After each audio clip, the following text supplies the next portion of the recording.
companies protect their supplier contract rights in a time of disruption? Laura Baucus is director of the Automotive Industry Group of Dykema. Hi, Laura. Hi, Bob. How are you? I'm doing good, and thank you very much for being with me today. I just wonder kind of what is the state of affairs right now with regard to the relationship between manufacturers and suppliers and their ability to get the types of materials and components they need in order to build stuff. Is it still as bad as it was over the last couple of years? In short, it's not as bad as it has been the last couple of years, starting with COVID and moving on. But it seems every few months there is another disruptor, and it seems to be going forward matter of course. Mm-hmm. Always something. You had the fallout from the Russian invasion. Last month we had concerns about a railway strike. Now we have Hurricane Ian. It seems to be compounded one on top of another on top of another. Yeah, since companies have learned a lot of lessons in the last couple of years, and certainly even if it has abated a little bit, certainly those lessons are as much relevant now as they were back then. So the issue then becomes in protecting your contracts with suppliers. What can companies do to protect themselves, to enforce contract rights when supply is disrupted, both downstream and upstream? Give us some guidance on that. The first thing you can do is prior to engaging in the relationship with the supplier. Many manufacturers and many industries operate on a PO to PO basis with terms and conditions. At times, folks aren't entirely sure what constitutes the contract documents. If you are on the side and able to have a contract that's unambiguous as to rights and obligations, you're 80% of the way there. In this industry, that is often not the case, unfortunately. Next best thing you can do, specifically with regard to supply chain, is look for very specific terms in the contract that will help you, regardless of whether you're upstream or downstream, customer or supplier. You want to look at delivery terms and delivery penalties specifically. That's the main thing you want to hammer out and make sure all the parties are clear on what's going to happen when and if there's a natural disaster, a war, invasion, oil disruption, container undersupply, railway strike. What's going to happen if you can't secure supply or you cannot deliver supply? So what is this, a 500-page contract? I mean, it is not. I mean, these are very targeted terms. If you can get alignment on delivery penalties, that will help you. mm-hmm. The second, Indeed. Go on, I'm sorry. Yeah, the second thing you want to focus on is something that was not really particularly negotiated prior to COVID-19 pandemic is force majeure. This was a boilerplate clause that was thrown in a contract and nobody reviewed.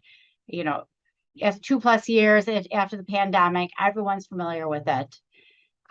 But still, the term you used 9 months after the pandemic, you want to refresh it yet again. And to best position yourself, if there is a supply disruption, know what your contract says on that issue. And it's not always called force majeure. It could be called excusable delay, supply, missing delivery deadlines. It could have any of those terms. Know what your contract says on those terms to better position yourself so you know legally what to do if you can't deliver or if you can't secure supply. Force majeure sometimes referred to in the lay community as acts of God. I don't know, maybe as a lawyer you cringe at that as being too reductive of what is actually contained in those provisions, but they do cover. They seem like kind of a way out for the partners in the contract, kind of a door to open and escape the obligations, but not necessarily. I mean, can you just issue a force majeure notice to customers to avoid liability for non-delivery? Is it that easy? Well, Bob, you actually hit the nail on the head. It is exactly a way out. It's not a special magic legal document. It is something that would mitigate your liability, whether you're downstream or upstream. It's potentially going to limit your damages. So that's what it is. So if there is a situation where you're not able to secure supply, you need to look upstream at your contracts. And whether you want to say act of God, it doesn't matter. It's what your contract says is a triggering event. Mhm. And if you know you're going to miss delivery deadlines for a reason that is not within your control, very important, then you should have a form upstream force majeure excusable delay notice ready to go to the customer that you can send. Mhm. It, same thing downstream.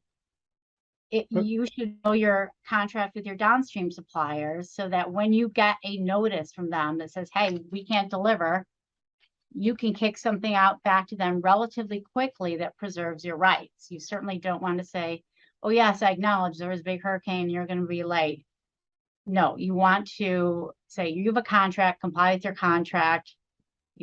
From a business perspective and operation perspective, that needs to continue.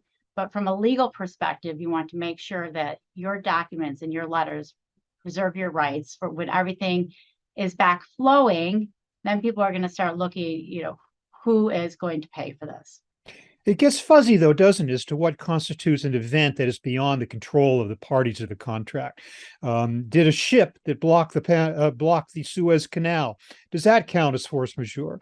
When a labor action closes down a factory, did you have control over that and you don't get to invoke force majeure? Were you not protected sufficiently against COVID-19? So these things, it's almost like, is it a case by case basis where you have to figure it out, or are there broader guidelines that help us to narrow down and define just what constitutes force majeure? It is 100% case by case, fact driven. There's very little case law before the pandemic. I mean, we were reaching back to 1918 for case law, quite frankly. Mhm. Now there's a little more case law, but in the United States, particularly, it comes down to what your contract says. Does your contract say labor strikes? Does your contract just say labor? If it just says labor, well, maybe it's you can't secure enough labor. Mhm. Uh, so that is what you need to look at to see if you're falling within the triggering event. But And it again, can't really under your control. It has to be something that was not a risk allocated to you under your contract. But again, this idea of nobody can anticipate every potential disruption. Nobody a couple of years ago would have thought, putting into their contract, well, if a ship blocks a canal, that's definitely something that we need to consider. No one thought of that stuff. So you can't really nail everything down, can you? You never can nail everything down. So the best you can do is have whatever type of provision in your contract that your company is comfortable with the risk allocation. Mm-hmm. Or some supply chains, if you're from a customer, you don't want your supplier necessarily to have the broadest possible out, if you will. Yeah. But if there's a particular area where your manufacturing facility is that's susceptible to hurricanes, you might want to specify not just act God and weather, but hurricanes. So it does need to have some time and thought when you're negotiating a contract, and it's usually an afterthought to the business folks, but from a legal perspective, it can have very broad liability consequences later. Okay, so you are advising us to take great care in crafting that contract, realizing that you can't get completely specific about potential risk, but just doing a better job of leaving open the possibility of these things happening. Do you feel that companies are doing a good job of that, or do you think they're just learning to? I'm just wondering the degree to which companies are waking up, especially in the light of the pandemic, to the realization of the need for the type of care that you are advising us to take right now. Companies are doing a better job. But remember, you have a marriage here between a customer and a supplier. Most of the times, these businesses want to work together to mitigate the risk, to expedite supply, to resolve the issue. And they will resolve this on a business to business level. You want to have the language as robust as possible to help you get to the business result that you ultimately need. It's very rare that you're going to have a lawsuit arising out of this because both parties have one focus, and that focus is continuing supply. Yeah, and continuing the relationship with that supplier too. You don't want Yeah. to burn your bridge.